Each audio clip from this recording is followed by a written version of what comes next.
ধন্যবাদ টুকু। বিসমিল্লাহির রহমানির রহিম।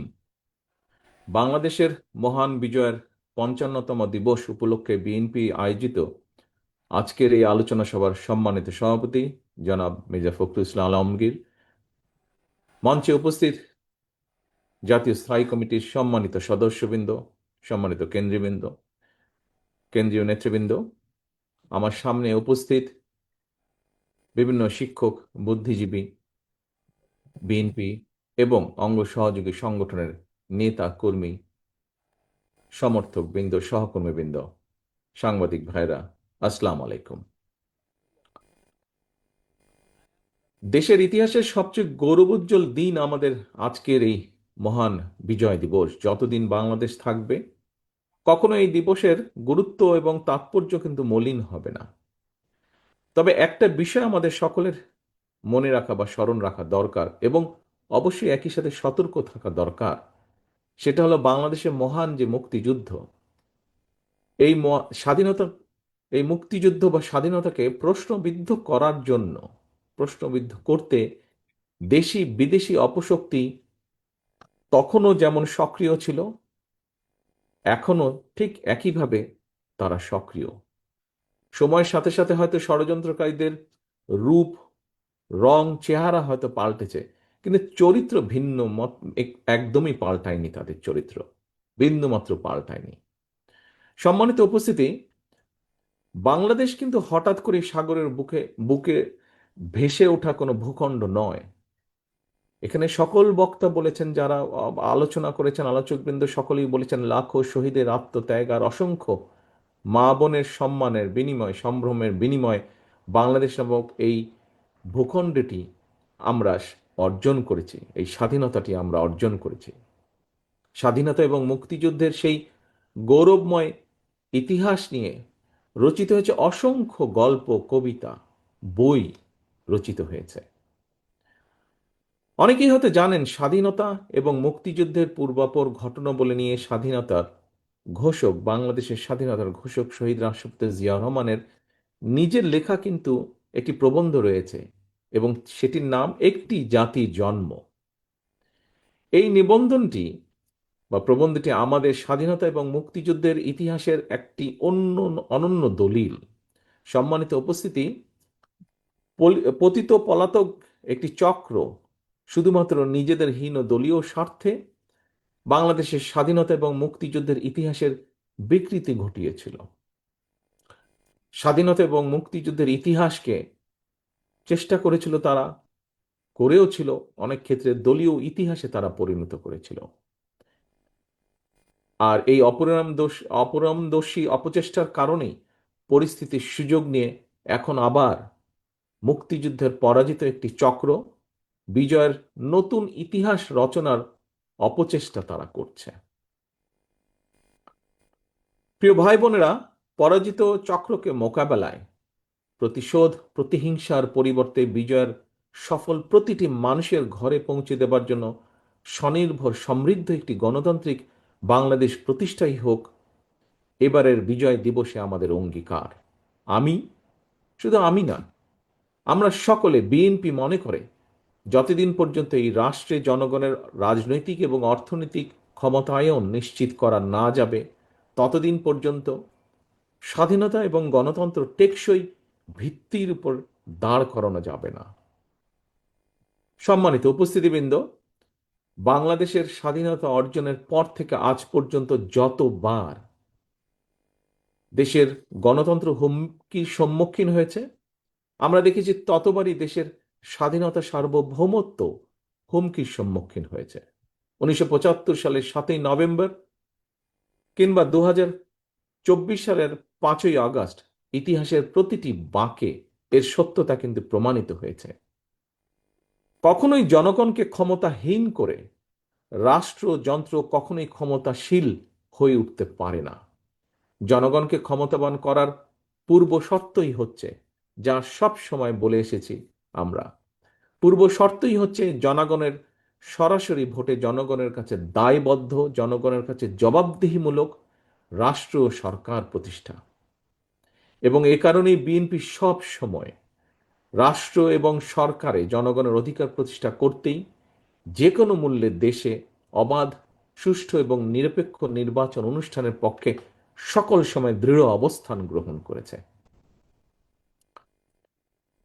এই দেশের, বাংলাদেশের জনগণ সাক্ষী, কারণে অকারণে, শর্তের পর শর্ত জুড়ে দিয়ে কিংবা নানা অজুহাতে বাংলাদেশের স্বার্থ বিরোধী একটি চক্র নির্বাচন অনুষ্ঠানের পথে বারবার নানা রকম বিঘ্ন সৃষ্টির অপচেষ্টা তারা চালিয়ে যাচ্ছে, এখনো চলছে ক্ষেত্র বিশেষে।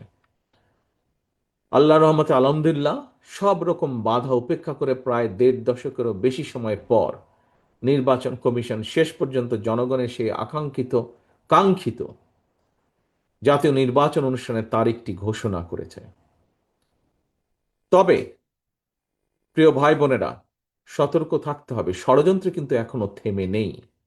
গণতন্ত্রের পক্ষে সাহসী সন্তান ওসমান হাদিকে গুলি করার যে ঘটনাটি, এটা কিন্তু সেই ষড়যন্ত্রের অংশ।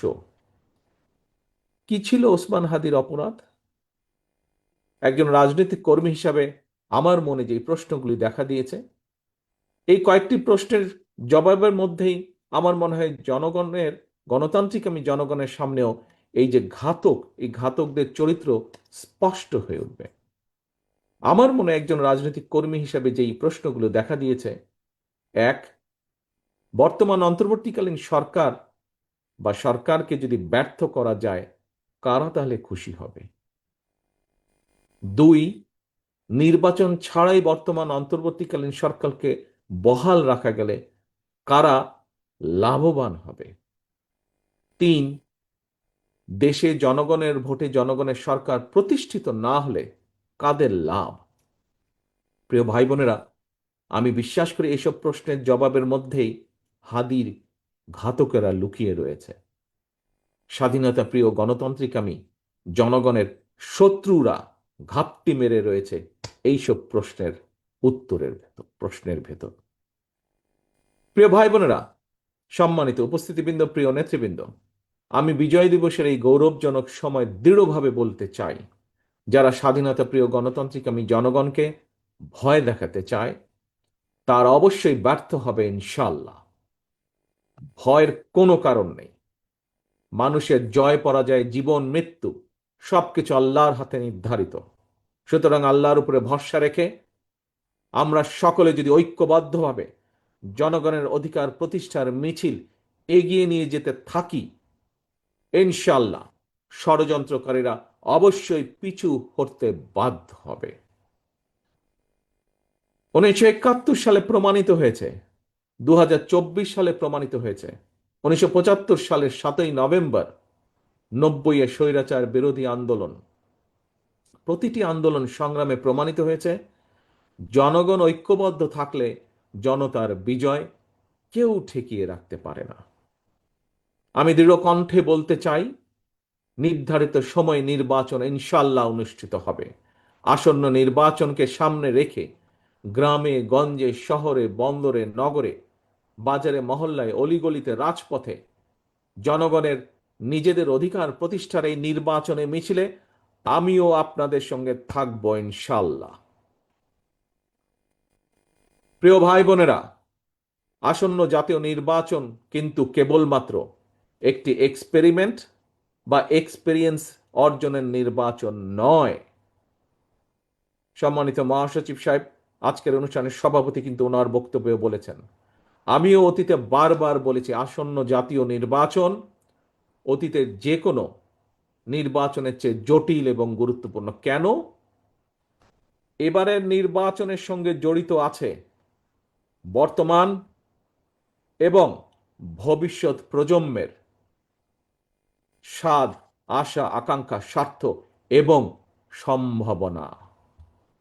সর্বোপরি এবারের নির্বাচনের সঙ্গে জড়িত আছে বাংলাদেশের স্বার্থ এবং সার্বভৌমত্বকে সুসংহত রাখার প্রশ্ন। প্রিয় ভাই বোনেরা, আগামী দশকটি হবে রূপান্তরের দশক এবং এই চিন্তা নিয়েই আমরা আমাদের দেশ গড়ার কর্মসূচি বাস্তবায়নের পরিকল্পনা তৈরি করেছি। দেশের জনসংখ্যার অর্ধেক নারী, 4 কোটি বা তারও বেশি তরুণ, কোটি কোটি কৃষক, শ্রমিক, কর্মক্ষম এই জনসংখ্যাকে কাজে লাগিয়ে বাংলাদেশের বিজয়কে সুসংহত করাই হচ্ছে বিএনপির একমাত্র লক্ষ্য।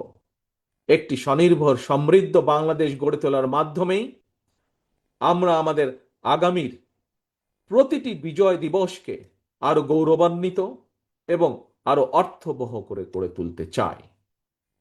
মহান বিজয় দিবসের এই প্রাক্কালে আমি দল, মত, ধর্ম, বর্ণ নির্বিশেষে কৃষিজীবী, শ্রমজীবী, পেশাজীবী, শিল্পী, সাহিত্যিক, শিক্ষক, সাংবাদিক, বুদ্ধিজীবী, ওলেমা, আলেম, পীর, মাশায়েখ তথা বাংলাদেশের সকল শ্রেণী পেশার মানুষ, প্রতিটি নাগরিককে জানাই মহান বিজয় দিবসের আন্তরিক শুভেচ্ছা।